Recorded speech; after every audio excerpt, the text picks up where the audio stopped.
Greetings once again, everyone. I once again am in Richmond. As you can see, I've come back into the backyard. I'm going to try to get the first part of this thing done while the weather permits. There's a chance of rain in a couple of hours, so if I go rushing in, you'll know what happens. But I think I can probably get this in the can if it holds off long enough. Um, Not a great deal to report here. What I will say about the lecture you're about to receive. Uh, it I thought about doing my longer sort of pan-European versions of my consideration on the Great Famine and the Black Death that I used in my late Middle Ages course. But looking at the length of the lectures and the detail in them, I decided it would be a lot more expedient for you guys to do the shortened English-specific version of it. So that's what you're going to be given. If there's some sort of outrush of popular demand to hear a longer story, let me know. I could always tape the other ones, I guess. But this should be sufficient for your purposes. I felt it was just too much to inflict on you this late in the semester, particularly given our current circumstances. What else to say about Richmond? Well, there's not a great deal to report here. I will note I'm recording this on actually Easter Sunday in the afternoon. It's, I think, a little bit past 2 o'clock now. In terms of the coronavirus circumstance in Richmond, we've exceeded, I think, 5,000 cases statewide. That's not just the city, but the state. In the city itself, you may have heard this very sad story that one of the hotspots has been this Canterbury rehabilitation sort of nursing home institution on the west end of town, where at this point, as of this morning, the last I saw, already 42 elderly residents had died, and there are probably 30 or 40 more who are infected with it, which is a pattern that's continuing in the United States. You see these nursing home facilities as hotbeds for spreading of the infection, and it's one of the unfortunate realities of this. In terms of how I'm going to do this today, I'm not going to make any more announcements. I'll make the rest of them via email. The first part of the lecture is going to deal with some demographic issues generally, then talk about this thing called the Great Famine, which you may have heard of, but probably have heard less of than what we'll be dealing with in the second part, which is the Black Death. And I'll say a few words before we conclude that about popular rebellion in late 14th century England, since there are some lines you can draw between all three of these. So I guess with no further ado, I'll just get on with it and let you know, which I believe you need to know about the Great Famine and the Black Death. Now, as we've already noted, we've moved into the later medieval period now. That was effectively the case, well, more or less for the universities topic, but specifically for the women topic. And we mentioned, as we were setting that up, that when you think about the late Middle Ages, it's basically a reversal of the trends that you saw during the high medieval period. And the reversal in growth, achievement, and optimism that you see going into the later Middle Ages is no more evident than it is in the economic and demographic realm, which is what we'll be dealing with largely in this topic. In the past, when I've taught, virtually any course that deals with the late Middle Ages in some fashion, this is often the moment that some students have eagerly awaited. They always want to hear about the Black Death more than anything, and I can sort of understand that. There is a gruesome fascination to the topic. Obviously, in our present coronavirus-determined lives, it has a bit more resonance with people even now. As I noted in this recent newspaper editorial that I sent the link out to this to you guys, the 14th century plague is not necessarily the best analogy to the coronavirus, though it does have lessons to teach in terms of how people reacted to these sorts of things. And as we move through this, both with the issue of famine and with the issue of plague, you'll see some of very similar baseline human impulses in terms of how some people respond to it and how others respond to it. There are some things that are fairly universal that emerge in a crisis. Some of it kind of scary, some of it a little less scary. It's just these larger patterns of human behavior when any population is placed under considerable stress. And so we'll talk about this a bit as we go on. And we should note that in terms of dealing with the Black Death, which is what we'll get into the second part, we're not going to deal with it obviously in isolation and a vacuum. It's going to be placed in a larger demographic, social, and economic context. And so that's part of why we don't start with it. We move our way up to it through these somewhat connected events. I hope actually that you had a chance to download and print a copy of the outline. You'll want it for this, as you do with all of these. So go to Blackboard. If you're listening to this and you haven't done it yet, stop, go to Blackboard, get the outline, and get the study guide, and then come back and listen to it, because we're now going to launch into the specifics. Now, first of all, a few words about demographics, this notion of normal versus abnormal mortality. If you look at the High Middle Ages, this period in England and in Europe from around 1000 to 1300, it is an age that can be characterized as having had what we might call normal mortality for the most part. And so that, of course, leads you to the question of what normal mortality is. This is what we consider death by normal means. Obviously, if you're the individual dying, you don't consider it that normal, or maybe you do. It depends on your view of these matters. But in any population in any year, there's a certain amount of death that's going to occur, just as a matter of being part of the human condition. For instance, you have deaths every year in any society from cardiac and pulmonary disease, from the flu, actually normal influenza, from cancer, a certain number of accidents every year that occur, where people will die by some mischance that occurred. That's just a normal part of human existence. To give you my obvious personal example, as I probably indicated, I sometimes wondered where I might keel over in class someday, and my blood pressures tended at points to be maybe a little high. So I asked myself, is my head going to explode if I don't do something about it? Well, say it happened in class one day, and I just suddenly keel over with a massive coronary. You would find it horrific in the moment, probably, or maybe you won't. Maybe you would just think it's funny. I think it'd probably upset my wife for a day or two. I would like to think so. You never know about these things. But the larger point is, in my age cohort, that would not be abnormal. For somebody, I'm 59, I'll be 60 in a few months, for me to suddenly die of a heart attack. It happens all the damn time. And so that places, even though it's an unfortunate event for the individual, you place that in under the larger rubric of normal mortality, the sort of thing that occurs in any population every year. And so if you're thinking about normal mortality, think along the lines in terms of numbers, and all of our numbers are kind of rounded off and approximate here, of 30 to 40 people per every 1,000 people every year. That's a way to think about it. And so nothing unusual there. Now, what is abnormal mortality? Well, that's something that characterizes at certain junctures the late medieval period, where you have something that's just a little bit different going on than what you would have during a normal year. One thing is unquestionable. Population trend was downward during the late Middle Ages. You see actually not just a slowing rate of growth at certain points, but at certain points during the period you see an absolute significant contraction of population, which is not a normal thing, actually. That's why we call it abnormal mortality. And there are several striking cases of super abnormal mortality, and we're going to talk about those.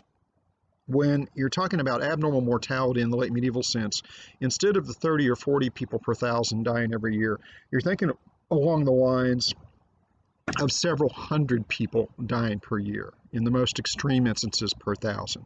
And we will talk about those, and you can probably guess what they are given the title of the lecture. There's no big secret there. But this leads us to another question, that if you're trying to understand the population dynamics of the medieval period, and specifically of the late medieval period, is abnormal mortality the only thing you want to think about? Or are there more subtle things going on behind that?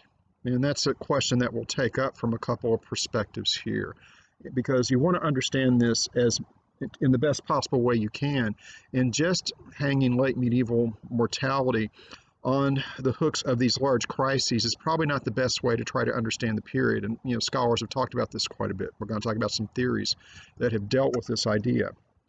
As a matter of fact, well, before we get to it, you want to ask yourself, if population is decreasing during the late Middle Ages, you want to answer as completely as possible a question. When and by what means does it decline? Some things are really obvious, maybe other things a little less so, maybe a bit more subtle, which leads us to one of the big theories about the late medieval period that we'll use as sort of a way to segue into the Great Famine. In your outline and in my lecture, this section is called Population and the Malthusian Thesis. And this leads us to mention a couple of names from the very beginning that we'll be referring to over the next few minutes. The first of them is this man named Thomas Malthus. That's where we get the term Malthusian. He was basically sort of an Enlightenment period thinker.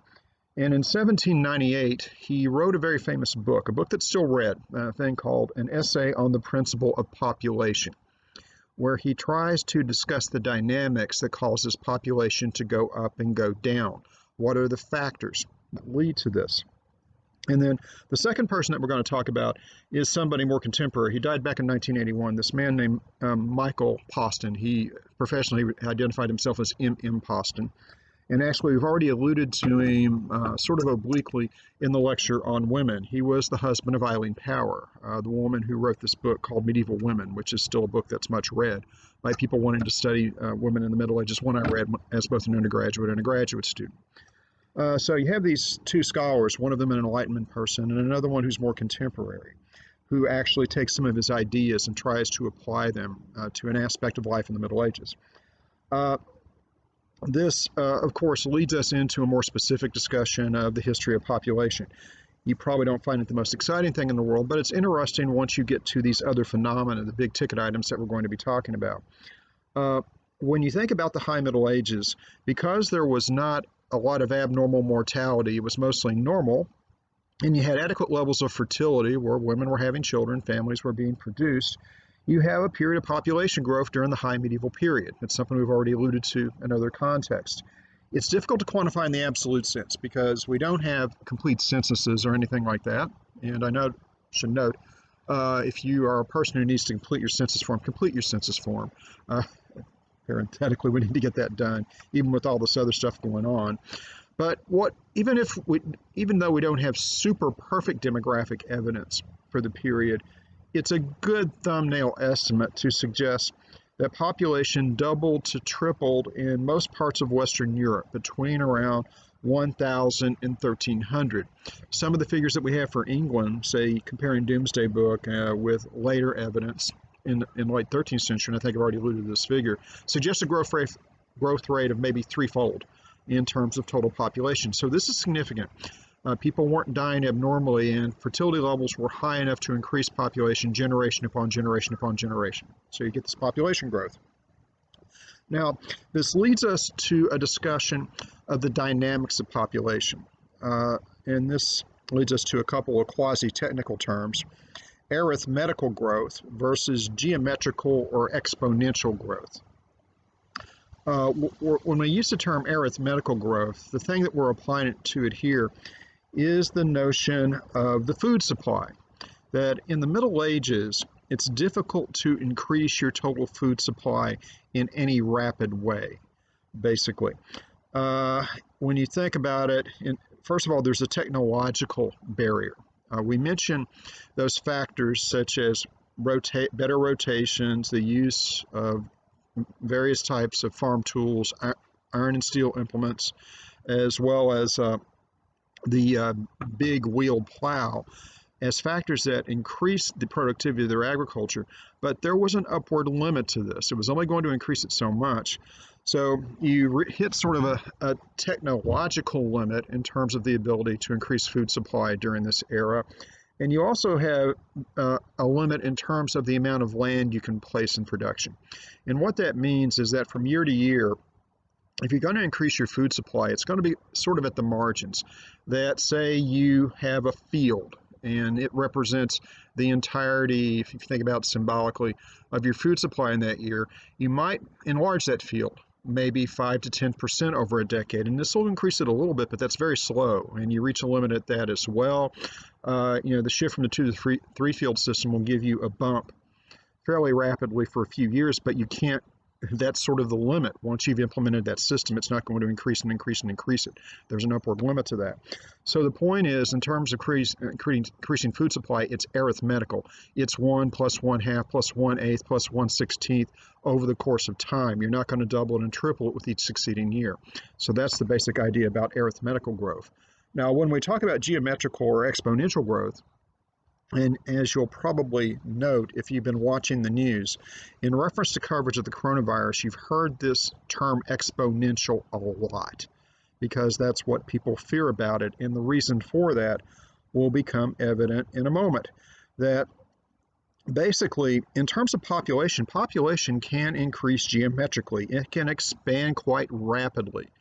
The example I always use in class, and it's based upon certain cultural assumptions, I use myself and my wife, Professor Drawl, as an example. And say, for instance, she and I had decided that it was a very important thing to preserve Drell and Rout genetic qualities in the population.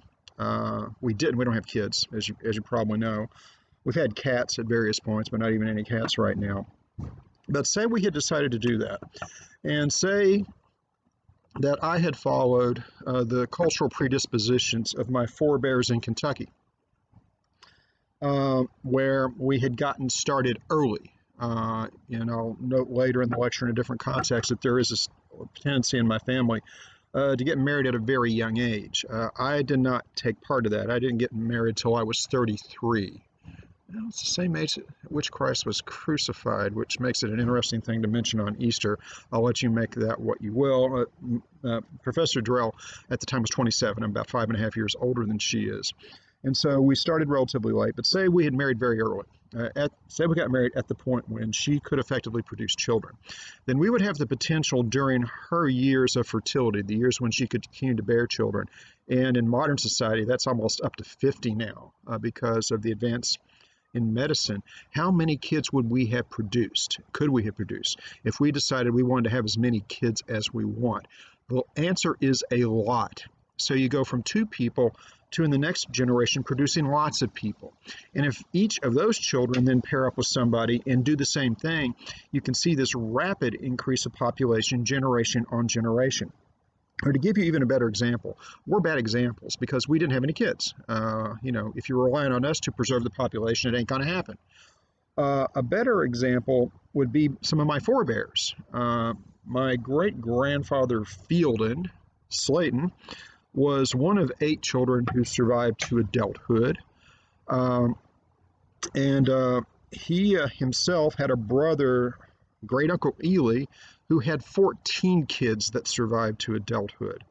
My grandfather was Fielding's eldest surviving child. My grandfather was one of 8, and there was also a couple of infant and child mortalities in there as well. And so, those figures that I'm talking about in producing large numbers of children and increasing population rapidly, generation to generation, aren't just hypothetical. This occurs in the real world. When I look, I always wondered why I was told, in the past when my uncle, my mom, my grandfather, when he was still alive, would talk about family, my eyes, as is the case with most adolescents, would tend to glaze over. But the thing that always struck me is they were talking about a ton of people, and I didn't realize there were so many of them until I began to look into it. That, my grandfather had a tremendous number of first cousins, and so many you can't hardly keep track of them. And so this is the way the population dynamic can work. And this is a basic Malthusian idea, that population increases this way unless there is some limit placed upon it, some factor either endogenous or exogenous, and we'll talk about that in a moment, that limits it. And this is where Poston comes in. He buys into this basic notion and tries to apply it to what's going on as you move from the high Middle Ages into the late Middle Ages in terms of studying population, particularly in England, but he also thought more pan-Europeanly in a way as well. His contribution to this notion, this kind of Malthusian structure, is his concept of the margin. And I want to back up one more point here before we talk about the margin. A couple of examples, again, to bring this exponential idea down to where it's clear as possible. Play this little game. It's a common sort of exercise. Take a checkerboard. You have 64 squares on it. Place a penny on the first square. Double it with each succeeding square. Now sit there with your, if you can do this in your head, that's fine. Pull out your calculator and tell me how much you have by the time you get to the 64th square. That's the dynamic that they're talking about when they're talking about exponential rates of increase. You'd be pretty damn wealthy by the time you got to the end, ideally. And one other point, this notion of Malthus's study of dynamics of population.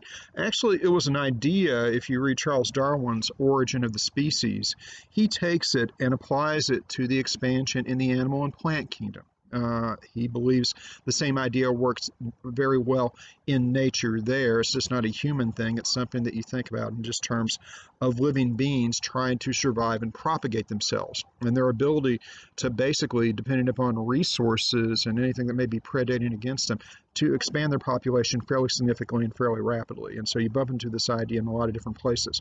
When I was teaching no core course, one of the works that was on it was a bit both of from Darwin's Origins of the Species and his Ascent of Man, where these ideas, where he's talking specifically about Malthus. And so, Malthus has had a long cultural impact, these basic ideas he put out about population in his sort of enlightened analysis of it. But this leads us back to this notion of the concept of the margin. This is the crux of Poston's analysis.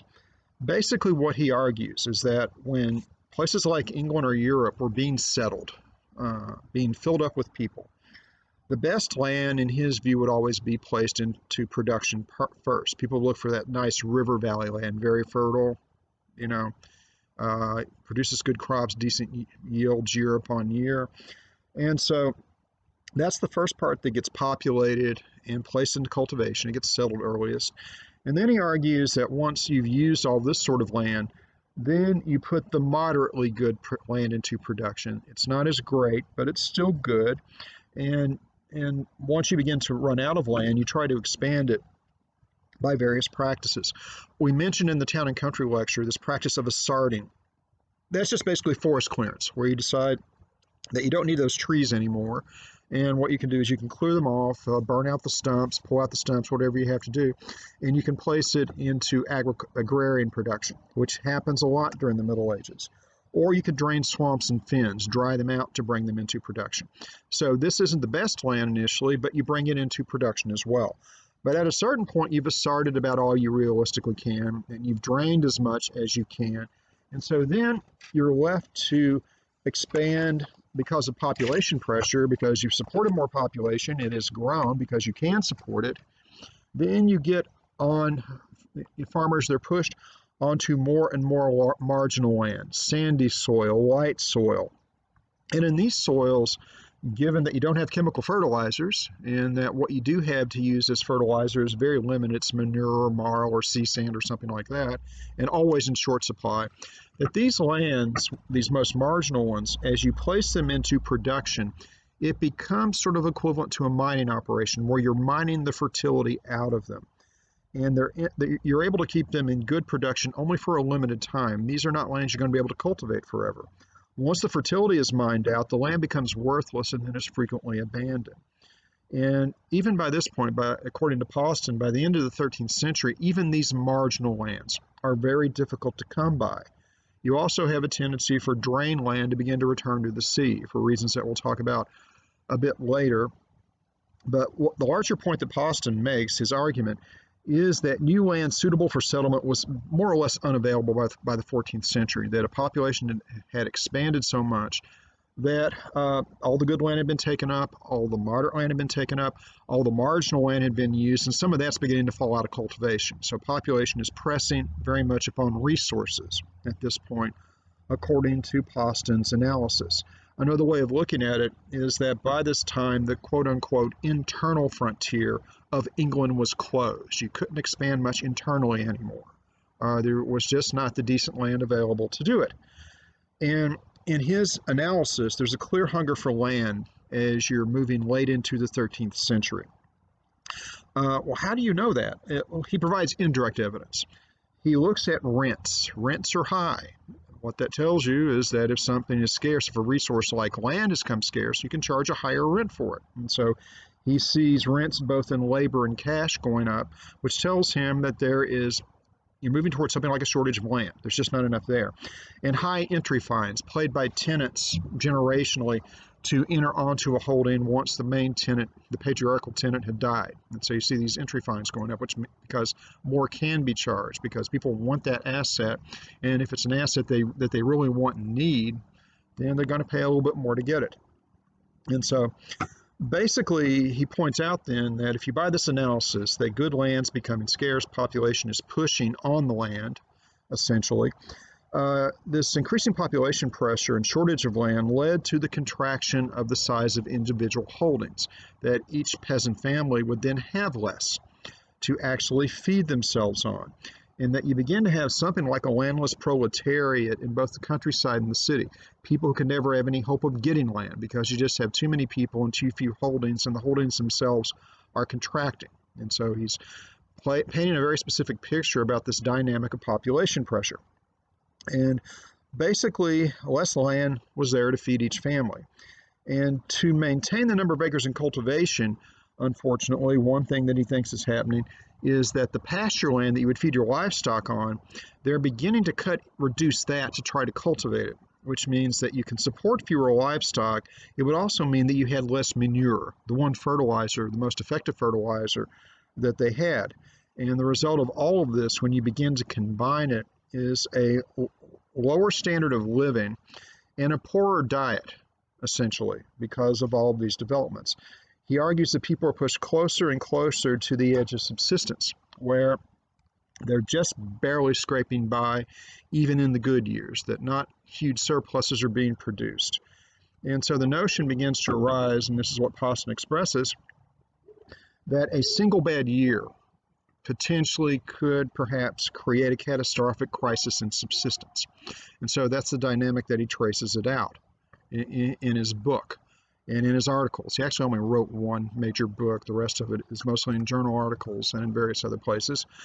Now, this leads us to the notion of Malthusian checks, that are there factors that can restore the proper balance between population and resources? Are there things that either people can decide to do or things that can happen, maybe beyond their control, that will restore a workable balance where you don't have so much pressure on land by population? There are a couple of types of checks in the Malthusian model. One is what we would call endogenous checks. These are checks that function within a demographic system. They're things that people can do to try basically to reduce pressure on population. That might not be their goal when they do it, but they would have that effect. One of them would be something called prudential marriage, that you only get married at the time that you can clearly support yourself economically. And to give you, again, Professor Drell and me as an example, we only got married, actually. I was 33, she was 27. And so because we got married later, and people tend to get married later these days, what that means is that the number of fertile years is reduced, and the potential for having a maximum number of children consequently is then reduced. And then when you have children, you try to think about it a little bit more seriously, or not saying seriously, but you think about it in terms of how many can I support? And if people think about it in those terms, then, you would have less pressure of population on resources. There are some other things that can go in this as well. Say celibacy. You do have celibate populations in, obviously, medieval Europe, the priesthood and the monks, and also involuntary celibates. Yes, the medieval version of an incel. I guess they existed. Celibacy, if you have more people going into the priesthood or into monastic life, that would reduce fertility and reduce pressure on population. Already mentioned later marriage, that's a way of doing it. Birth control, to the degree that they could practice it, and there were methods at doing it. The efficacy of these things and the safety of these things are another matter. But, it could in fact happen. And so these are decisions people can make, and whether their intention is to reduce population or not, they would have that effect. And to give you, again, a family example, I mentioned my grandfather's generation. He was one of 8 that survived to adulthood. He himself had only 3 children. My mother, Aunt Gertrude, and Uncle Charles. Gertrude unfortunately passed away back in 2000. Uncle Charles is still kicking. I stay in touch with him occasionally. And if you look at the way they had children, it shows you a continuation sort of that. With my grandfather, he married my grandmother Alma. By having 3 children, he had a number of children that would be considered one above replacement. Replacement is basically you have the number of children as you are as a couple, which would be 2. So he was replacement plus 1. Now, if you take his 3 children, my mother had 2 kids, my Aunt Gertrude had 1, my Uncle Charles had 2. And so my mother Joyce That's replacement. Uncle Charles, replacement. Aunt Trudy, 1 below replacement. If you take that entire generation, it's replacement minus 1. And so that's where you get into a notion of population not increasing rapidly. Actually, by that sort of practice, a population not increasing at all. And actually, you probably are familiar with how in China, because of their massive population growth, for a time they implemented a one-child policy to try to reduce burgeoning population, which has since been removed. But there are ways that you can actually try to check, make sure that population growth is checked, that it doesn't run wild. And so it can be done in this way as well. So those are a type of endogenous checks. Another endogenous check would be famine. You just produce too much food, people eventually starve to death, and that brings population back in balance to resources, or at least it contributes to it. Some might make an argument that malnutrition could have the same effect. That can work a couple of ways. If you're malnourished, you might be less likely to have as many kids, or maybe not. Or some people used to suggest that the weakening population could lead to greater susceptibility to disease. And that in and of itself would keep population down in some instances. So those are endogenous checks, things that are working somewhere within the demographic system. And then you have exogenous checks. These are factors that intrude from outside the demographic system, but have demographic effects. And, well, just to leave this, we'll come back to exogenous checks later in this topic. One question I want to sort of leave out there, is the line between endogenous and exogenous checks always all that clear? Well, that's a question to think about, but those are the two large categories. From a Malthusian perspective and from a demographer's perspective, that people try to place these checks in. Those are the two big boxes. And so as Poston sets up his argument, he would argue that there is a looming Malthusian crisis by around 1300. That the population has grown to the point that it is insupportable on the resources and the agricultural technology that exists during that day. That's the basic argument, that something is going to happen to have to bring this back in the balance because it's gotten somewhat out of whack, in Poston's view. But as with many of these ideas, it's not an idea that has not been questioned. There was a very famous article written about feudalism by a woman named Elizabeth A.R. Brown. She wrote it back in the mid-70s, and you're wondering, why is he bringing up feudalism, that word he told us never to use? Well, she's the reason largely why you're not supposed to use it, because she wrote an article that appeared in the American Historical Review, I believe. And everybody has to read it in graduate school doing medieval stuff. It's one of those articles that has legs, where she referred to feudalism as a tyrannous construct. That it's an idea that has exercised a type of tyranny on the understanding and teaching of an element of the Middle Ages. Well, I'll apply that same idea here. Is the Malthusian argument a tyrannous construct? I put it out there for your consideration, but we should note that it's not something against which there's not been quite a bit of pushback. At least one of you has examined it for your paper, and it's a great topic, actually. It's one in which I have some degree of personal interest. But when you think about the Malthusian idea, is it such a seductive idea, an idea that a modern reader is so predisposed to accept that it hinders understanding? And if that is what it is, then you could place it in the tyrannous construct box. Should note that this idea of Malthusian population growth, it's something that's had a lot of resonance, not just with Poston, but with other thinkers in the modern world, particularly in the 20th century. Some of you may have even heard about this one guy I'm going to mention very briefly, a man named Paul Ehrlich, and he was born in 32, and as far as I know, he's still alive, although he would be very elderly. I may need to check on that. In 1968, he wrote a book called The Population Bomb, which became a bestseller, and it's a contemporary Malthusian analysis. What Ehrlich was arguing, it's a dire warning that we're going to have worldwide famine in the 1970s and 1980s. And it and other people writing along the same lines, it contributed materially to this thing called the ZPG movement, the zero population growth movement, where people begin to think very consciously about, should we try not to have so many children so that we won't push our ability to feed ourselves past resources.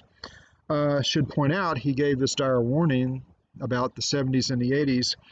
This did not come to pass, or at least it hasn't yet. And population when he was talking about it, and when I at first came onto my radar screen as an adolescent, since I'm an old guy. I was born in 1960. I was 8 when the book was published, and I was aware of it by the time I was at least 12, 13, 14 years old because it was talked about in various contexts.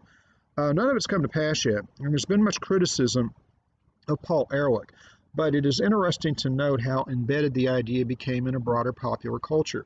And I'll use myself as an example of this. I was involved in high school debate my sophomore, junior, and senior years in high school. And actually, my first year in college, I was on intercollegiate debate team. I had a full ride 4-year scholarship to do it and decided after a year of it, I just didn't want to do it anymore. I'd done enough and did other things. But when I was in high school, I was involved in National Forensic League style policy debate, where there's a resolution given out every year, and all high schoolers in the country debate on it at tournaments. And during that first year, when I was doing debate, which would have been 75, 76, does that sound right? Yep, that would sound right. The topic was scarce world resources, that we should do something about it. And obviously, this feeds very much into Malthusian ideas, because if you, as an affirmative team, were proposing something that would save lives or increase the food supply, almost invariably what the negative team would do, the people defending the status quo, would claim that if you save people, that our population, our balance of population to food was so precarious that you would lead to the deaths of many people in the future from starvation. They would run a Malthusian argument against the notion that we should try and save people's lives, which, when you think about it, is pretty damn cynical. Of course, at the time we were doing this, world population was maybe somewhere, the figure I think I would hear back then is 3 billion. Now we're up to 7. And we have obviously localized famines, but there's been no globalized worldwide famine yet. And that's what people like Malthus, and not just Malthus, but Paul Ehrlich, and people working along those lines, that's what they were talking about. And so as a sophomore in high school, this idea of this Malthusian dynamic was driven into my head, because every time I went to a debate tournament that year, I had to contend with it in some fashion, either arguing for or against it, depending on whether it was an affirmative or a negative round, basically. And so every high schooler who engaged in debate that year knew about it, essentially. And so it is one of these seductive ideas. And I have to admit, when I went to college and I first encountered, Poston's work, on a certain level, it made immediate sense to me, because the idea to me was so familiar that it was something I'd always, had contact with. And the question here is that when you're talking about this Malthusian argument that Poston makes, can it be disproven? Well, that's the problem. It's difficult to either prove or disprove it, because the evidence is not sufficient to be categorical about it either way. It is a circumstantial case where you're looking largely at indirect evidence of what's going on. And as at least one of you knows from working on your paper and read a very fine prospectus on this, there have been several schools of thought to rebut this. I don't want to get too much out in the weeds here, but there's this Marxist critique by this fellow named Robert Brenner, which led to this thing called the Brenner debate, where the Malthusians, the Neo-Malthusians, as they're sometimes called, the Poston people, were going back and forth with Brenner and people who bought his Marxist analysis, that it wasn't population dynamics, that it was defective social institutions that was creating shortages artificially. It's oppression of the farming peasantry by their feudal overlords is the basic argument. You also have a commercializing argument that basically you can't prove that there was an actual shortage of land, basically, that there, under other circumstances, there may have been enough potential left there to feed people, but maybe you have some distribution issues or something like that. That one's a little tougher case to make, but it's sort of out there. And so this is the idea that the argument that people have made, that you're looking at a Malthusian sort of situation by around 1300. But there's been very adequate pushback on it too, and people still talk about it. It's not a debate that's completely died or been resolved one way or the other in any categorical sense so far. Now, making matters even a bit more interesting, you also have another factor that you need to keep in mind when you're talking about these issues of population. There is an argument made that a lot of what's going on in the late Middle Ages, or at least some portion of it, is because of changes in the climate change. Well, where have we heard that before? I'll give you the basic argument here very quickly. so we can get to the actual issues that you want to know more about the famine itself. The basic argument is this, and we mentioned an aspect of this when we were talking about the countryside in an earlier topic, that there's warming during the high medieval period, that the temperature warmed up globally just enough to give a boost to agriculture, that the earlier period, late Roman Empire, early Middle Ages, most of it, had been kind of cool and wet. But you have a warming, which allows more land to be placed in production. It allows for a longer growing season, that sort of thing. And so that's part of the reason for the boost of food production during the high medieval period. Of course, the other side of the argument is that as you move into the late medieval period, our period, you have cooling, not warming. The argument is that effectively Europe experienced a mini ice age, which went on for some centuries. It wasn't just a short-term thing, it was more a long-term phenomenon. How is it that people think they know this? Well, part of it, the evidence is anecdotal. In other words, what people recorded and talked about. When you move into later medieval narrative accounts, histories, that kind of thing, and also in certain types of records, you see more frequent allusions in these records to poor weather, either cold or stormy, rainy, maybe a little snowy, more so. And so if you go through chronicle evidence and you start collating them, you have this expansion of numbers in these sorts of allusions. You have more references to storms in the North Atlantic during this period. You have a loss of a colony in Greenland. It ceases to exist. There had been a colony up there. It goes away. You have less and less contact with Iceland, which people think is somewhat revealing. That has to do with this weather and cooling that's going on.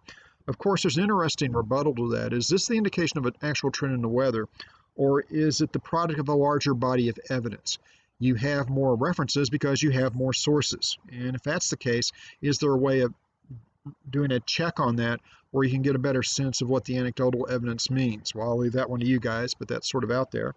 There is some evidence, however, that people place in the scientific category. You have a clear extension of glaciers. They begin to move a bit further south during this period. You have flooding of the Dutch coastal lowlands, which indicates somewhat of a problem.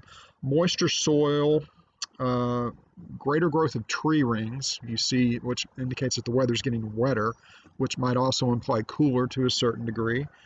You have the lowering of the upper northern limits of cultivation. You see sort of a retrenchment, and people aren't planting crops quite as far north in Europe, even though you have the pressure of population, which should push them to cultivate even further north.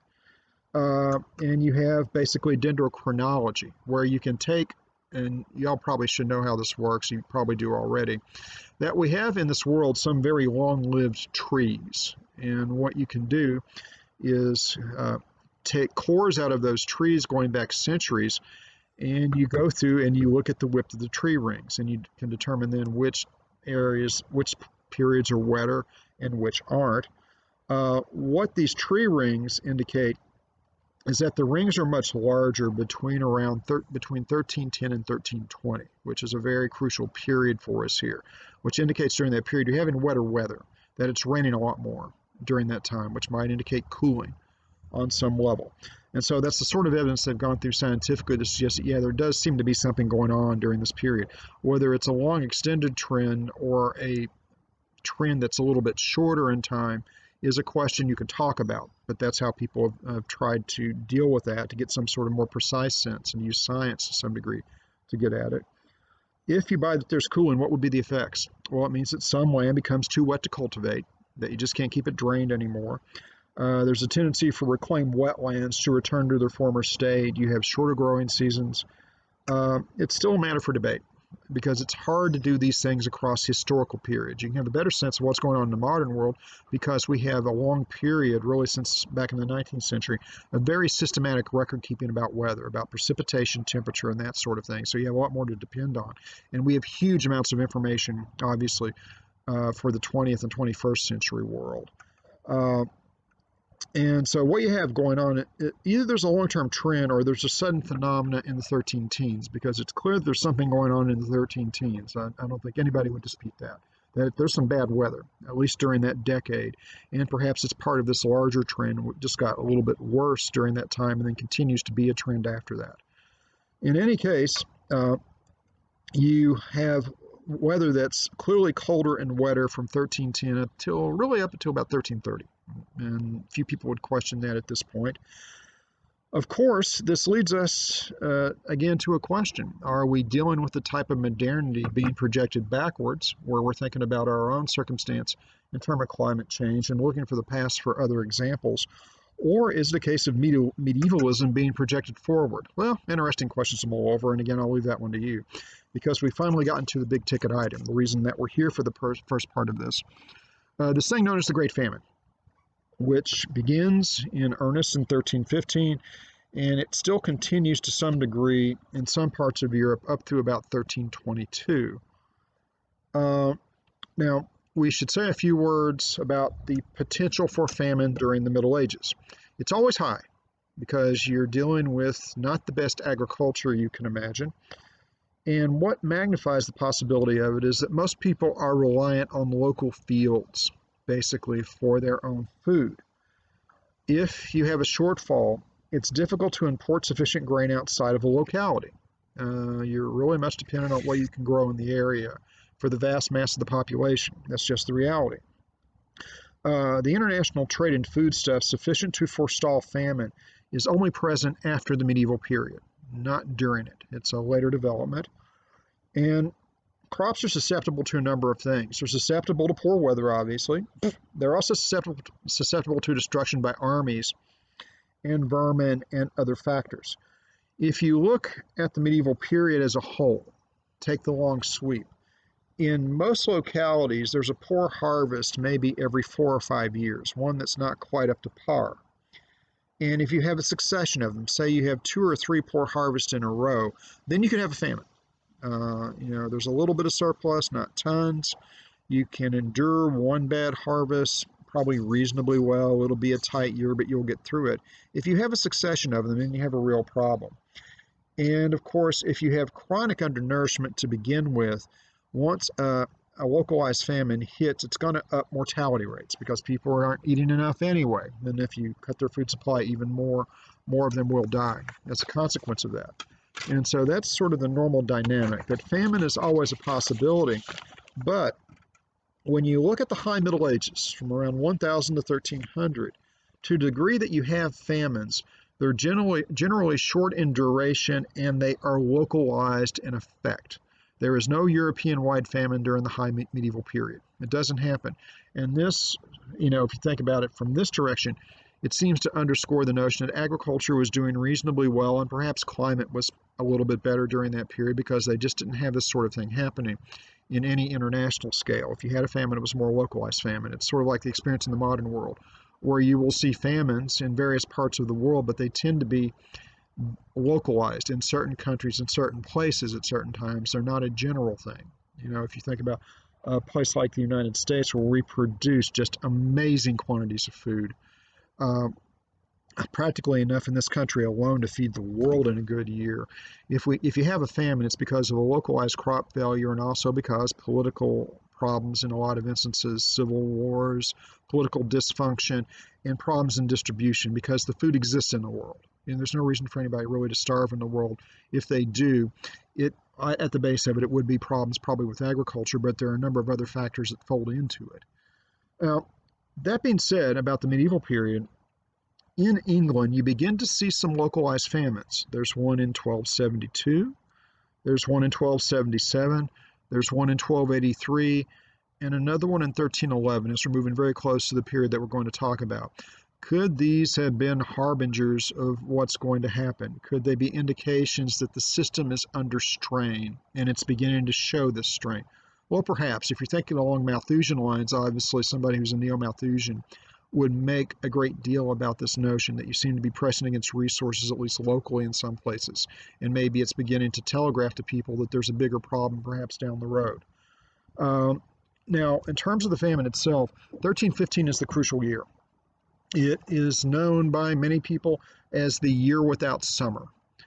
Basically, the summer of 1314 had been pretty wet the preceding summer. They'd gotten quite a bit of rain. The harvest had been affected and prices of grain had already begun to rise because the wetness led to not a fantastic grain harvest that year. So people were already pushed on their subsistence just a little bit even before this. The summer of 1315 was far worse, and this is European-wide. It's not just an English phenomenon. This thing we're talking about, the Great Famine, it is a European-wide phenomenon. In England, rain began to fall around Pentecost, around the 11th of May, and continued almost without ceasing through the summer and autumn. There was hardly a dry day, and a lot of this rain was absolutely torrential. Contemporaries compared it to the biblical flood because it was just so wet. Even when it wasn't raining, it was overcast, cloudy, so things couldn't dry out. And some of these storms were accompanied by horrible thunder and lightning. And in terms of my personal experience of rain in England, back in the summer of 2012, I was doing research and I was in England for a couple of months. And that entire summer, it rained virtually every day. It got to the point where the British, who were pretty used to having some wet days, they were so sick of it they couldn't stand it. I was so sick of it I couldn't stand it. And the funny thing, during that period, Professor Drell came over for a visit for about a week. And that was the 1 week that we had 2 or 3 decent days where the sun came out that entire time I was there. And it's, I'm not one prone to being too much affected, I think, by changes in the weather in terms of my mood, but it was even beginning to get to me a little bit. And you should bear in mind that I lead a very subterranean existence. I spend most of my time in a basement when I'm at home. And when I was teaching full-time at UR, I was actually in the basement level. It was the office that Professor Drell took over after I decided to go do other things for a while. So I live a very subterranean existence, but even it was beginning to get to me a little bit. And that was nothing like this thing we're talking about in the 14th century. What was going on in the 14th century was vastly worse than that. Most of the grain crop was unable to germinate because of the lack of sun and because of the water. There was a total failure of the wheat and rye crops. And you should keep in mind that wheat and rye, particularly wheat, that is the main grain crop for people. It's a terrible thing in terms of bread and staple foods to have those two grain crops, those winter grain crops, fail. The rain prevented proper sowing of oats and barley, your spring crops, and which meant that you didn't even have that much of that. The little grain that eventually grew was of very low quality because of the wetness and the lack of sunlight. If you ate it, it just wasn't very nutritious. You weren't getting those values from it that you would need to support yourself in your health. And what made matters even worse is that because of the wet weather, there was a shortage of salt because you couldn't evaporate it too well from salt pans along the coast, which meant that the one thing that you would have that would be used as a meat preservative, where you might be able to salt meat and tide yourself over, you didn't have that much of. And, this is just another very personal thing. Because of my grandfather, I had a huge experience growing up with salted meat because it's how he would do a fair amount of his meat preservation since he slaughtered a fair number of his own livestock. And so I grew up with some of that stuff, particularly the ham, which is pretty good actually. The larger point here is that because of this rain phenomenon, you have widespread dearth. The famine extended across much of northwestern Europe, from the Pyrenees to the plains of Russia, from Scotland down to northern Italy. This is a European-wide phenomenon where people are just basically, they have a total crop failure and they had a bad year the year before, so they are in serious trouble. Well, how do people respond to this? What do you do? And, what can the government do to the degree that you can have some sort of government activity to blunt the potential effects of this? Well, the efforts of relief by the government and by charitable institutions, which at this point would be largely the church, they tried, but they weren't up to the gravity of the crisis. And this is not surprising because, first of all, the crisis was somewhat unanticipated. You'd had a long period of fairly benevolent weather, and it made people perhaps lackadaisical about the potential for a large national disaster. Well, that's an interesting idea, that you don't have a bad thing happen for a very long time, like, say, something like the Spanish influenza. Therefore, you don't think about it much, and you don't make any great effort to prepare for it. Or you've done so well with some previous outbreaks of things that you don't think it's worth worrying about. Well, that's an interesting thing to mull over in your heads at that point. But the larger point here is that there was nothing in medieval memory to compare to this disaster. So there was no effort to anticipate it. It just was not on anybody's radar screen in the collective memory of people at that point. And in any case, even had they tried to anticipate it, the capacity to store a surplus against two bad harvests in succession was very limited. They couldn't have done too much about it anyway, even had they wanted to do it. There was also no notion of rationing during this period. Basically, what happened is that once the people became aware there's going to be a shortfall, you had a run on available supplies. The rich purchased and hoarded as much as they could. The wealthy ended charitable activities in some instances, and they would reduce the size of their households to save themselves. They would fire their servants and say, "You're out of here. You're on your own now. You're, you know, we can't help you." And when you think about this, in light of our current circumstances, does this sound just a little bit familiar in terms of how people are affected by this? There are certain items, we're not obviously dealing with the famine here, we're dealing with this coronavirus disease that's ripping through the population. And there are certain things for which there have been immediate shortages. It's hard to get toilet paper, it's hard to get paper towels. Yeah, Purell, well, does that even exist in a store now? I don't know, I haven't looked. Antibacterial wipes are hard to find.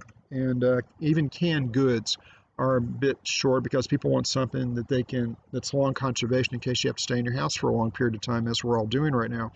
As I may have mentioned, when the news media and the government began to get a little bit more serious about this during really the first couple of weeks of March, I was in Kentucky for the first few days of your spring break. And while I was there, I got a call from my wife, and she said she would really appreciate it if I would go to the grocery store when I was in Kentucky. And so I had a rental car, went and picked up a couple packs of toilet paper and some paper towels and some antibacterial wipes. I noticed that in no store in Kentucky, even at that point, where they're not even taking that seriously in Kentucky, because Kentucky's Kentucky, obviously, see, Kentucky, go Big Blue. You couldn't find alcohol in any store that had already been all purchased. Bought a few canned goods and came home. We're fine. I don't think what we did could be considered hoard in any sense, because we just got for our own personal needs and nothing beyond that. But, this is what happens in this sort of thing, and people with more wherewithal are better able to contend with this sort of thing. In terms of how people respond to it, you of course see in a very religious society, a very Christian society, appeals to the divine. It's based upon the conclusion that bad weather and the famine are the acts of a wrathful God, and that the rain and cold was permitted to continue as a punishment, that you've been very, very bad, you've been very naughty people, and you need to basically expiate your sins in some fashion. This attitude was strengthened by certain meteorological events that occurred. There was a major comet that passed by in 1315, 1316, once the famine had actually begun. Effectively was told people interpreted it as a sign. People in England claimed they kept seeing a scarlet light in the sky, which was a sign of blood and death for them. And there was a lunar eclipse in October of 1316. Of course, these signs were interpreted somewhat in retrospect. If you'd had good harvest, what interpretation then might people have placed on them? Would they have been seen as positive things? Obviously, your circumstance will frequently affect the way you interpret things like this, and they were interpreted in a wholly negative way because of the shortfall of food. When it became clear that disaster was imminent, there were efforts by peasants and lords to avert it through organized prayer. The Archbishop of Canterbury ordered the clergy to make processions, to ring bells, to carry relics, and to chant litanies, to try to persuade God to become a little less wrathful and have the bad weather called off, and perhaps give them a possibility of surviving this. In addition to this, any efforts to try to more rationally distribute whatever surpluses of food might be available, they were basically scuttled by speculation, particularly dealers in the Low Countries. They purchased up as much grain as they could and held it back and waited for the prices to rise. And what this meant is that they could profiteer off of it. And funny, have you heard that word, profiteering, in recent weeks? Well, you have. The most obvious example of that were those loons down in Chattanooga, these two guys who got the bright idea, and they traveled all through parts of Tennessee and Kentucky, apparently. They went up north of the border, and we share this long southern border. If you're from Kentucky, you know all about those curves from Tennessee. You play them in football every year, obviously, and lose most years. But the point is, they didn't go to the major stores like the Walmarts and the Targets and that sort of thing, because a lot of those had already been stripped. They went to the mom and pop shops in all the small towns, and they bought all the Purell and all the Lysol wipes they could buy. They bought like 17, 18,000 units on this, and they were selling them at inflated prices on either eBay or Amazon or both. I don't know which, until people realized what they were doing, and they got shut down, and now they're stuck, and they were moaning the fact that they're stuck with all the stuff. And I have to say, most people aren't too sympathetic at this point. But this sort of thing happens during these periods where people will see an opportunity to make money off other people's misery, and they will avail themselves of it. The Middle Ages were no different in this respect. Uh, the other factor that made it very difficult to respond to was just the inability to import food. Since the famine was general across much of Northern Europe, there was very little surplus anywhere to alleviate hunger in any other part of the continent. And so it was just bad all the way around. And what magnified it, it becomes a continuing crisis. And the most obvious thing that magnifies it is what people end up having to do to try to survive when they're on the brink of starvation.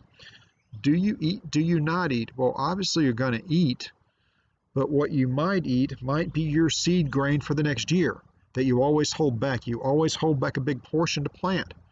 You have relatively low yields from the Middle Ages, and so you need to hold back a fairly significant percentage so you can put out a crop the next year. And in desperation, people ate much of what had been held back for the following year to sow, which meant that you had less seed once things began to maybe improve a little bit to try to make your way back. And so this magnified the effect of it. It extended it. And what also occurred is damage to the soil. That all this flooding, all this heavy rain, it leached nitrogen from the soil. Sandy and light soils, the more marginal lands, if they were still in production, they became badly eroded as well. They're more susceptible to water damage. And even when crops were replanted, the yields were far lower until the land had a way of recovering some of its nitrogen content. In extreme cases, yields fell below the level needed to justify agriculture. What do I mean by this? Well, we have very good evidence for this monastery up in Yorkshire, Bolton Priory, Gilbertine House. And in extreme cases, well, in some lands on Bolton Priory, once they sowed the crops that following year, the yield was less than a bushel per bushel sown. In other words, you got less back than you put into the ground, which meant that you were throwing grain away for the entire season and getting less back. Less harvested than sown. And that's no way to do agriculture, obviously. I mean, that's your seed for the next year, but not much beyond that if you're going to plant in the same way.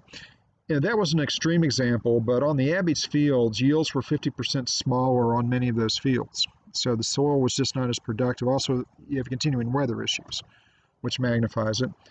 And so these lower yields actually slowed recovery. And it made the situation not just a 1 year thing, but a 2 year, 3 year, 4 year thing, depending on what part of Europe you're at that point and what the local conditions were. And then it gets worse. You have livestock moraines. Basically what poor weather does, really wet weather, is it creates conditions for livestock disease, very generally.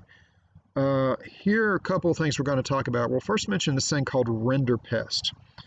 And this was probably the most common disease affecting oxen that you would use to do your plowing, these large beasts that would pull these plows, these in teams of 8, 4 or 6 or 8, depending upon what you were doing in that locality.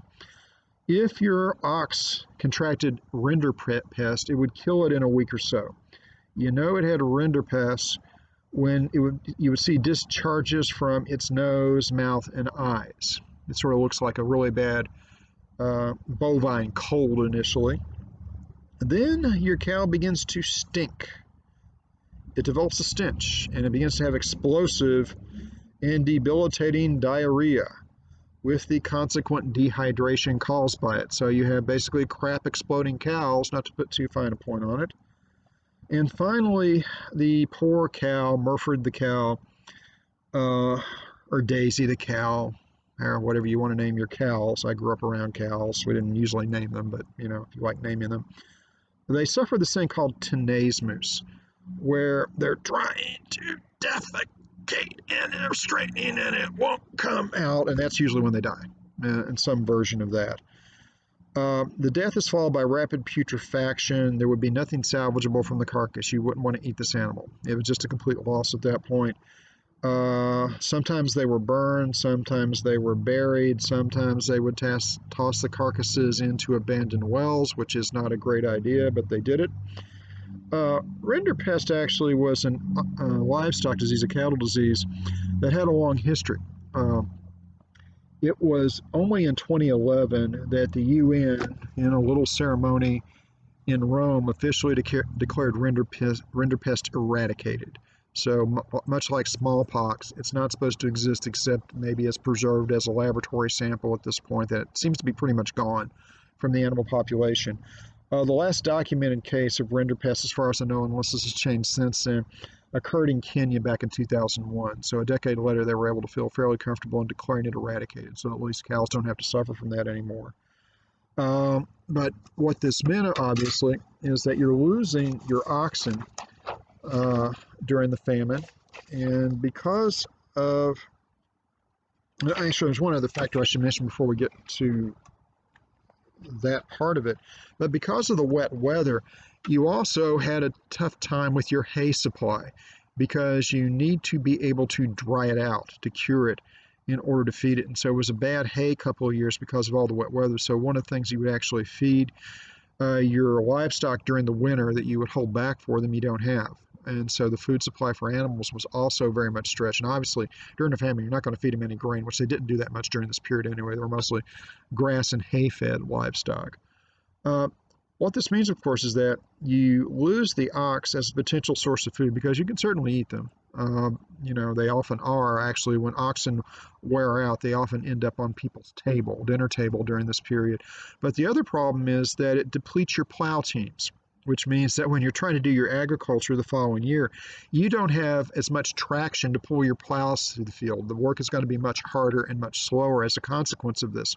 And so what happens with all these things is they tend to have a knock-on effect and sort of feedback effects with each other as you go on. And so the scenario begins to get somewhat almost apocalyptic. The other thing that happened beyond this is because of the cold weather and because some of the animals were obviously undernourished, a lot of them just froze to death during the winter. And so you lost livestock from that as well. And then we talk about sheep. Sheep are uncommonly susceptible to wet, cold weather. They frequently develop this parasitic worm infection called liver fluke, and a lot of sheep begin to die of that during this period. Also, because of the cold weather, when you get to lambing season, it increases mortality among the lambs because they're more vulnerable to extremes of weather at that point.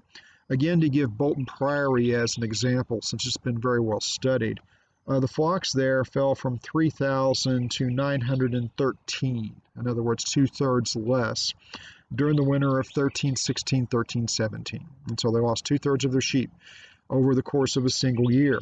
What this means is that meat became extremely scarce. So if you're looking for something that's non-grain to feed yourself during the famine, you have even less meat out there. That's not an option so much. And because of the shortage of salt, you had little preservation of what little meat was available. And so everything just became tougher and tougher during this period, which of course leads us to another issue. By and large, most of us have lived a charmed life and we don't even realize it. When we say we're hungry, we don't mean we're starving. And when we say we're starving, we generally don't mean that literally because we know where we're going to get our next square from. Aside from self-imposed student poverty, which some of us went through, I wasn't the richest student in the world, we don't tend to skip a lot of meals in our society, or at least know in personal experience. For some of you, that may not be the case. And, for many segments of American society, very precarious food supply is a day-to-day thing, and we should really think about that because most of us don't experience that, but parts of American society do, where they're wondering in some cases where that next meal is, and they skip meals, and they don't have access to more nutritious food. You have these food deserts in America where you don't have a decent grocery store in lots of neighborhoods, and it's something to bear in mind. But for the vast majority of us, this notion of starvation is a very alien concept. We tend to have regular meals, fairly nutritious meals if we're careful. sometimes not. I do like my Doritos very much, I'll freely admit. But the point here is that when we think about food in the most conventional terms possible. Even the junk food is very conventional. It's corn and potato based mostly. Uh, but when you're starving, the definition that you place upon acceptable food suddenly becomes quite broad, and you begin to engage in what I refer to in the lecture as very strange dining habits. You would see the consumption of virtually anything as it got worse and worse for people. It was possible to travel for several days without finding food to purchase, even if you had the money to get it. And so, the market isn't good for you. Even the royal household found it difficult to provision itself during this period. We're talking about the king here. And this is going to disturb my wife, so I hope she doesn't overhear this, but she's heard it before. People would eat cats, they would eat dogs, they would eat frogs. Actually, I should note, growing up in the South, my brother used to go out and gig frogs, so I've eaten a lot of frog legs in my life, and I will tell you, they're really good, actually. They would eat leaves, they would eat roots, they would open up their dove coats and eat the dung, the droppings out of their dove coats. They would consume animals that had died in murrain, which is a terrible idea. You don't want to eat a cow that's been affected by rinderpest. You don't want to eat sheep that have died of liver fluke. They would eat, obviously, spoiled animal meat, which cause all kinds of enteric problems. And then there's the strangest food of all. Was there cannibalism during this period? John Troclow's Annals suggests it occurred in England. There are stories of men dying of hunger while digging graves in order to eat corpses, is the claim that's made in some chronicle accounts. Is this fact, or is it literary embellishment? Is it possible that the story of the robbing of graves was based upon the notion that people did rob graves during this period to strip valuables that are often buried with the corpses? We just don't know, but there are rumors of this that began to appear, that people began to engage in cannibalism, that because they were so desperate to find any sort of food. So you have this really terrible several years in Europe. Malthusian or not, it was awful. This leads us to the question of consequences. What does the Great Famine lead to? What does it cause? Well, in terms of the first baseline consequence, the thing that people first want to ask, how many people died during this period? What were the death rates? Well, it is impossible to know with absolute precision because of the nature of the evidence. It's spotty in some places, it's more systematic than others, less systematic in other places. It's not census-like in most instances, so you have to engage in a range of assumptions to get any sort of number out of it. But you see figures that people have calculated ranging anywhere from 5% to 25% of the European population dying during these years from starvation, independently of any sort of normal mortality that would have occurred during those years. Perhaps if you want to think about a total ballpark, somewhere between 10 to 15% of the population makes sense to me, basically. As you can probably gather, death rates would be higher in the city than in the countryside because the cities depend upon food supplies from the countryside. And if you're having a famine, the countryside is not going to be as forthcoming with food supplies for the city. It's tougher to acquire there. So people living in town suffered more than people in the countryside. And the death rates tended to be higher in more heavily settled urban districts, as far as we can tell. And some of our better evidence is actually for urban districts. So what you might want to do if you were in a city, if you try to get out to the countryside if you could, but even then you're still trying to acquire food because you can't plant a crop yourself on the fly. You're dependent upon what you might get from people, take from people, whatever. The other economic effects you can probably guess. You see a massive inflation in grain prices during this period. And that goes down to a couple of basic economic concepts. Elasticity of demand and inelasticity for demand. When you're talking about food, demand is inelastic. It doesn't stretch. It doesn't move. What does that mean? Well, it means that for most people, everybody needs a set amount of food to survive. Some people eat more, some people eat less, some people eat a more luxurious diet, and some people eat a less luxurious diet. But there's a minimum below which your consumption cannot fall. And there's sort of a maximum for consumption. I mean, there's some people who, can really pack on the calories and pack on the weight, but even for them, there is ultimately an upper limit to the amount they're going to eat. So when we talk about food, it's inelastic, and at the lower level, it's certainly inelastic. You have to be able to eat enough to live. Whereas other things, you have very elastic demand. There are things that when money gets tight and resources get tight, you can live without. I love my Italian language comic books, and I have a lot of them. But I can also live entirely with no more of them or none of them, because you can have an elasticity of demand for this. If there are other demands on your basic income, and if that demand is baseline survival, there are a lot of things you can find out you can do without. And it's one of the interesting effects of what we're dealing with now. I think people are learning that there are a lot of things that they sort of assume on a day-to-day basis as to be almost necessities, and people discover that they can largely live without them. Funny thing, in a normal circumstance, my wife and I, since we live down in the museum district where we have lots of restaurants down here, we eat out maybe once or twice a week. Since I returned here on the evening of the 11th, I was kind of tired from driving back. And so what we did, instead of, trying to put something on the table from the house, we ordered a pizza from Belmont Pizzeria, this great pizzeria within walking distance of where we live. I recommend them highly. Actually, I think they deliver to the Yard campus. In fact, a lot of you already probably know about the Belmont Pizzeria. We ordered a pizza that night, and we have not dined out since. We've eaten in virtually every meal because we want to more or less hang around the house, and we can easily do that. Whether we can tolerate our own cooking for the next number of months, however long we do this, is another issue. But that's what we're doing. It tells you about elasticity and inelasticity of demand, that eating out is something you need to eat, but you don't need to eat out. And so that's sort of how these things go. During the famine, prices moved wildly upward. Doubling, tripling, quadrupling of usual prices for any foodstuff was not uncommon. Prices were already inflated, in fact, in the years before the famine because of that poor harvest that we talked about in 1314. In a normal year, in England, they price grain by the quarter. A quartarius, was 8 bushels. It's a big quantity. And in a normal year, wheat would cost about, 5 shillings a quarter. That would be 60p of non-decimal money, 60 pence. Or it would be 5 shillings. It would be 5 goes into 20, it'd be quarter of a pound.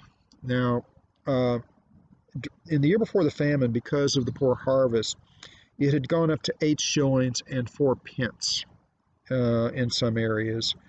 During the famine, the first year of it, it went up to 26 shillings and 8d, which is obviously 5 times the normal price. In extreme cases in London, it was selling for 40 shillings, in other words, £2 a quarter, which is an inflation rate of 800% for food. So try to get your head around that. Suddenly, to get that wheat that you want to make your bread in order to live, you're going to have to pay 8 times the normal price. And I guarantee you, there aren't many food budgets that can sustain that level of inflation in any easy way. The English Parliament issued an ordinance to try to fix prices, to try to hold them down. It was a total failure, as is most price control measures in a crisis. Basically, once the ordinance was put out, merchants withdrew grain from the market to avoid it. And so they decided that eventually it was better to be able to buy it at an inflated price than not to be able to buy it at all. And so they had to relax it. And so you have these very, very high prices for grain that most people just can't afford, which tells you that in terms of weathering this, it's people with liquid cash who will do better. In other words, the rich suffer less than the poor. And what else has ever changed in human history? It happens here. It also led to this famine, a soaring crime rate, as you might imagine. You have a lot of vagabondage where people just go out and wander around to see if they can find some food somewhere. You have a lot of people who are basically effectively the medieval version of hobos. You see the theft of anything that can be eaten: livestock, game animals, stores of grain. If we'd read Judith Bennett's work, there's an allusion actually, and she lived during the Great Famine as well as her father in the Medieval Life book, and she and her father were pilfering hay during this period to try to feed their livestock. There was also theft of anything of value in the hope that you could use it to buy food. And so the crime rate spikes. You see quite a bit of murder in the process of theft. This became fairly common. And during periods of stress, actually, generally speaking, Murderers, certainly, and certain types of thieves would be hanged. And you have these stories of these thieves being placed on the gibbets as an example, telling people not to steal and not to murder people. Funny thing would happen that it's claimed that you would go out the next day and those corpses had been cut down, which opens up an interesting question. Were their relatives cutting down to bury them, or could they be used for something else? Well, that's an interesting idea. You would also have the imprisonment of criminals for less severe offenses, but it is obviously something to mull over that when you're having a major subsistence shortage, when you're having a famine, where on the league table are prisoners in terms of order of people that you want to feed? Not very high, and when prisoners were placed in cells, there are stories of them being attacked and sometimes practically eaten by the people that were already there. And we don't know how much to place in that, whether it's hysteria leading to fictionalizing of events, we just don't know, but you see accounts of this out there. And I should note parenthetically that we have this issue now that in terms of the coronavirus, it is devastating for people in enclosed populations and in more elderly people. And you're seeing a lot of pleas now for clemency for more elderly prisoners to get them released, because if it gets into a prison, these people in all probability are going to die of it, and they're not the top priority in terms of receiving medical care as this crisis goes on, because medical resources are already stretched, depending on where you are, sort of to the limit at this point. And so there's sort of a spin on that we're dealing with right now. And as we already pointed, the stories of cannibalism even extends to the point that they're stories of parents eating children. And we don't know, again, whether there's any basis for that or whether it's just the hysteria of the period leading to sort of creation of these, what might be fables about how people responded. We just don't know, but those stories were in circulation at the time. In other words, it got pretty damn ugly. And to make matters worse, there's another crime that's occurring, piracy. That if there were any ships out on the high seas shipping grain around, they could be attacked by pirates. Edward II, the king at the time in England, in 1316 ordered the preparation of ships to stop pirates who were seizing and killing crews of ships that were trying to bring food to England, where there had been some resources that they were able to get a hold of and try and bring it back. Piracy on the high seas, or at least in the English Channel, became actually something that was going on, and Edward tried to push back against it. In terms of effects, so you have death rates, you have basically a spike in the crime rate. You also have a malnourished population that emerges from this. And the argument then is, does this make them more susceptible to disease if you're malnourished? This link used to be asserted categorically. Some people would now question it. But what is clear is that you had a lot of enteric or intestinal diseases during this period. There's a typhoid fever epidemic in 1318, and a lot of people develop dysentery because if you're not eating well, and if you're eating strange stuff, you're going to get the craps, basically. And so you have dehydration that occurs as a result of this, and it weakens them, it makes them more susceptible to death. In most severe cases, you can die of dysentery. And this was something that was going on during this period.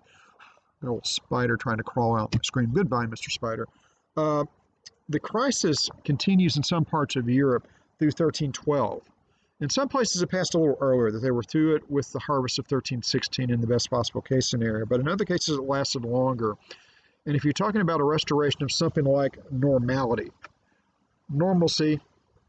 in England, that's not until 1322 in all parts of the island. And that's an issue that we're dealing with now. People are asking very impatiently, when can life return to normal? That, under these circumstances, is a very fraught question. It's not that simple a question to actually answer, because it depends on what you mean by normal. I'm somewhat reluctant to talk too much about the coronavirus specifically, but the conventional wisdom that you're hearing is that there, in all likelihood, will not be a widely available vaccine for it, something that would definitely prevent people from getting it for another 18 months. And the question then is, short of having a vaccine where people can have fair assurance that they can go out and not contract a disease from someone, how normal can things get? Well, Yeah, it's an issue. Obviously, for people who've contracted disease, if you can demonstrate that they do have this immunity from having survived it, then their lives can return to a type of normalcy. But they're a fairly small segment of the population. There'll be a growing segment of the population, but it's not the majority of the population. And so the question then arises, how long will people have to maintain some version of these practices in which we're trying to engage? And that's just the normalcy in terms of disease. When will economic normalcy and institutional normalcy return, social normalcy? Those are all outstanding questions. And it's one of those things where we will hopefully get answers sooner rather than later, but it could be kind of a long haul on this. And people should actually prepare themselves for that possibility. Obviously, I never encourage people to be too pessimistic. Be optimistic to the extent that you hope for the best. And as you've heard already, it's not a bad idea to plan for the worst, or at least contemplate the worst in terms of how long this might take. And I'll sort of leave that there, and you'll come to your own judgments about that. And the authorities will come to specific judgments about it over time, both the scientific and political and governmental authorities. Um, so this leads us to our final question. Does the Great Famine actually confirm Poston's idea that Europe was experiencing a Malthusian crisis, or was it just an isolated incident? If Malthusian conditions existed, is it possible that the famine restored a balance between population and resources? Or if resources were still strained, should further endogenous and endogenous adjustments have been expected? Would you expect another sort of famine, basically, to again bring things back into balance? Well, it becomes a very difficult question to answer because of the appearance of an exogenous factor that had a profound effect on population, and that's why part of the reason why the question becomes so complex. And the way people tend to formulate it then is, if the Black Death had not occurred, would this imbalance in resources have resolved itself? Or had it already been resolved by the Great Famine? We can't know with any precision because the Black Death did occur. It becomes a totally hypothetical question at that point. It's something interesting to speculate about, but having a certain answer to it seems to me almost impossible in light of subsequent events. And having said that, we have set ourselves up. In the next part of the lecture, we're going to talk about this exogenous factor, this thing known as the Black Death. And, well, thank goodness, I haven't been rained on, so I'm going to get this damn spider who's come back off of my laptop, and I'm going to run in. And sometime later this evening, I'll get the second part of your lecture out and start getting these things online. So everybody take care, be safe, and we'll talk to you in a bit about the subject that you probably want to hear more about, this thing known as the Black Death. So I'm checking off for now. Talk